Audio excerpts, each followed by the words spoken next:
وزیرستان قومي جرګه پاکستانی طالبانو سره د خبرو لپاره افغانستان ته تللي.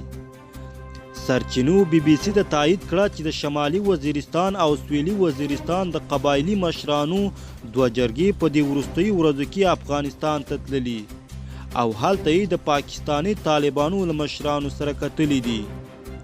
له سویلي وزیرستانه د تلونکي جرګې مشر او د پاکستان د جمعیت علما اسلام ګوند مولانا صالح شاه بی بی سی ته ومنله چې دی هم د سفر کې شامل وو.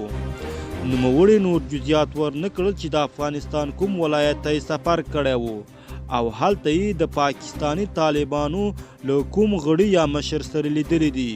په ورته مهال له شمالي وزیرستان هم یو جلا جرګه ورته موخې لپاره د دې وروستیو ورځو کې افغانستان ته تللي. د پاکستان قومي اسامبلې کې د شمالي وزیرستان استازی محسن داوړ بی بی سی ته تایید کړه چې یو شمېر قبایلي مشران افغانستان ته تللي او هغو طالبانو سره یې لیدلي چې شمالي وزیرستان پورې اړوند دي. نوموړي وویل د مشرانو افغانستان کې د حافظ ګل بهادر په مشرۍ د پاکستانی طالبانو د یوې څانګې له مشرانو سره کتلي دي. سرچینو بی بی سی ته ویلي چې د دغې دویمې جرګې غړی لا هم افغانستان کې دی او خبرې یې دوام لري.